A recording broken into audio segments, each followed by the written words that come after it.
Epic Tiki. Because love is never having to say Epic Tiki. I like that one. That's a good one. You don't have to have one every time. Shut up. Let's just start talking about the show. Hey everybody, welcome back to Epic Tiki's Take. My name is Luke Soin. With me today is only JoJo Lewis. Hey! From the Liquorland podcast, and he's a comedian, and so am I. And we're very sad today. Yeah, we're very sad. Or we're aloof. I can't really tell. Yeah, it almost feels like we've been hurt so bad that we just don't have any emotion anymore. I can't feel. Glenn's dead, probably. Kind of. We don't know for sure. We're not sure. Because they did that thing where the two of them fell down, and maybe Nicholas was on... That stupid idiot. Jabroni! Maybe Nicholas was on top of him, and he was just shocked at what happened, and he's looking and seeing not his intestines getting ripped out. And maybe Glenn's just surprised at that, because Glenn was very conscious for all those intestines being eaten. But the point is... So was everyone else when they get their intestines ripped out. They're always like, wah! Wah-wah-wee-wah. I think I can speak for all of us when I say we've been trolled. I think there's going to be the start. I half expected Rick Astley to pop out and be like, "Never gonna give you up, never gonna let you down, never gonna give you up." Not next episode, but the episode following. I feel like it's going to start with a scene of Glenn crawling underneath that dumpster. Yeah, I think you're more optimistic about that than I am. I want that to happen, but I feel like the way they are with the show, they're like, nope, we're going to just do what we do, and you're going to deal with it. Mm-hmm. Like, there's a smugness now, I feel like. Because they're unstoppable. They're like this train of ratings. Glenn is just going to die meaninglessly. Oh, isn't that perfect? Yeah, like, what a horrible way to go out. Like, you're trying to help this guy, like, train him to not be such a shithead, and then he ends up killing himself because the way he was pausing, it was almost like he was, like, turning into a zombie without having been bitten. He was just like, and then, like, no, it turns out he just had suicidal thoughts. And then they make them say thank you as if that's super meta, because it's like, thank you for all the good times, Glenn. Now you're going to die pointlessly. Yeah. Because this is going to be an important episode for some reason. Yeah, or thank you for letting me die with you. Yeah, that could be it. But that's not quite as meta. Yeah. I feel like mostly it was just, like, shocking to Glenn, and he was already kind of holding him, and then he had a dead body all of a sudden to, like, carry him down, and he was so shocked, because I don't think he expected Nicholas to do that. I think he was like, all right, we're gonna make it through this, especially because the way he's behaved before, he's always been so, like, I'm gonna survive so hard that I'm gonna leave people behind and be a piece of shit. Yeah. You know, like, Noah's the chief example. That was still... That was horrifying. That made me upset. Like, I think that made me so cold that now Glenn dying has just extinguished the fire in my soul for anything. Yep. I'm not even excited about Star Wars anymore. He's lying. I'm lying. I am lying. I'm still so excited for Star Wars. It's interesting in this episode because I wasn't 100% clear on the names of everyone in the group. They're so disposable. It's like David, Tim. It came to a point where it was like, okay, Heath and Scott survived, which is perfect. I really like Heath's hair.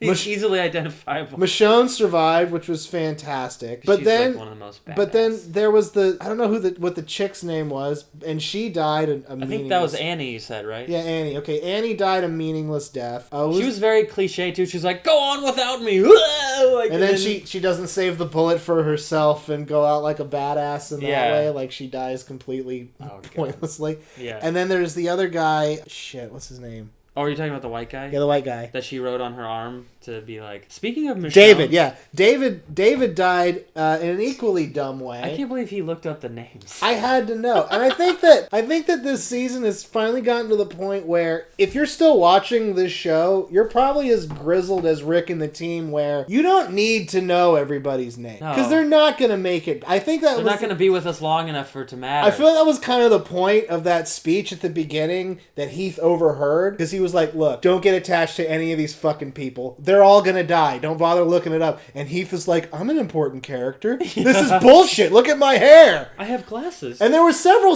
parts in this episode when Heath and Michonne were off in the corner like, look, I'm important enough to make it. And Michonne's like,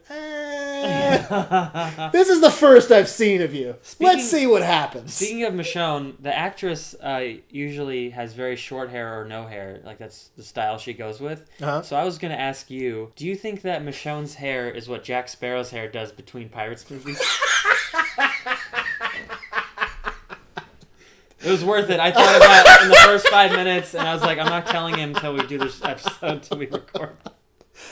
Oh, awesome. It's the same hair. I don't have a response. It's the same hair. They have like dreadlocks and then like a bandana. It's the same hair. They just take out some of the jewelry because she's not as flamboyant. She has a samurai sword, though. Yeah. She's no nonsense, though. Yeah, the hair would be too loud. All the zombies would come for it if it had the jewelry in it still. But other than that, like, nothing happened in this episode. I know. It was a lot of just... It was like Randall's description of Lord of the Rings in Clerks 2. It was like, there was walking, and then there was more walking. And then someone look, died at the end. That's pretty much all. Daryl, it looked like he was going to do something, and then it was oh, hey guys, turns out that wasn't a shortcut. Yeah, it was like, they couldn't think of anything for him to do or say, so they're like, well, Daryl's got to do something to be on screen. I feel like that scene only existed to show, hey guys, check it out, that helicopter, we still have it. And look, you can see him riding off. Although it could be a drone. Sweet shot. It could be a drone. It looked really good. That was almost like I would buy that BMW motorcycle if that was a commercial for it. Yeah, but it was a filler scene. It was pointless. Oh yeah, no, it's terrible. Yeah. Daryl's whole, I think they wanted just to remember, hey, Daryl's in the show. Just for you guys need a little eye candy. Because he... like me.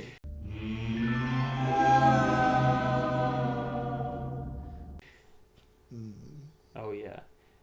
The other thing, I think there's only like one thing more to talk about, really. Oh, Rick. And like, so he killed the last of the important wolf guys, like the ones we recognize. And then, and the whole thing with his hand, he gets cut in his hand. And then it's just really like frustrating how weird the zombie biology. Yeah, we don't know how the virus or the magic curse or whatever it is works. I feel like there was a point when he was on the walkie, he was about to ask, hey guys, do you think blood in a cut? Do you think that'll work? Do you think that's a thing? Am I in trouble, guys? Should I? Well, he kept looking at it like, either this hurts a lot or am I fucked? I don't know. Yeah, we can't tell for sure. And also, like, the way that he got it was idiotic because he's walking down the road, space on either side, but he's like, I really like that messenger bag. So then he fights 3 of them for no reason. He breaks his knife on one. Yeah, how hard is that zombie's skull? It was a dumb way for him to get hurt. It's bad writing, I think. It's not set up well enough to make you believe it. It's the same earlier when David, you said, when he gets bit in the back. Yeah. It's like, none of them saw the other zombie coming up behind him. Like, they're that distracted. I mean, Michonne and Glenn alone are people who would see that and take care of it. That's lazy writing. It was just another thing. Oh, and that other guy who's like, we're not going to make it. And then 5 minutes later, he's getting eaten. Yeah. This whole episode was a bunch of incompetent people being incompetent. It is like, I get why people stop watching the show because things like this are very hard to it's hard to keep watching and care because you're just like, they're just going to write something stupid to make something dramatic happen and then make us all upset about it. Just zero situational awareness on most of the characters. Yeah. But yeah, still better than episode 1, which totally sucked. No, I liked episode 1 better just because the zombie quarry was neat. Whatever. That's how like bad both these episodes are.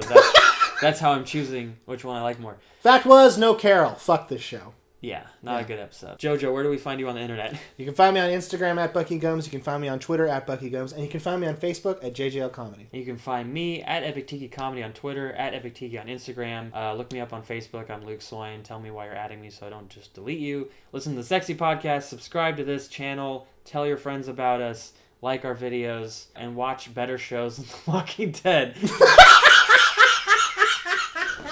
I almost wanted to stop. I'm like, can we just not? Like, this is a big commitment to do this every week. But we're going to be back next week. Thanks for watching, you guys. See ya. Bye.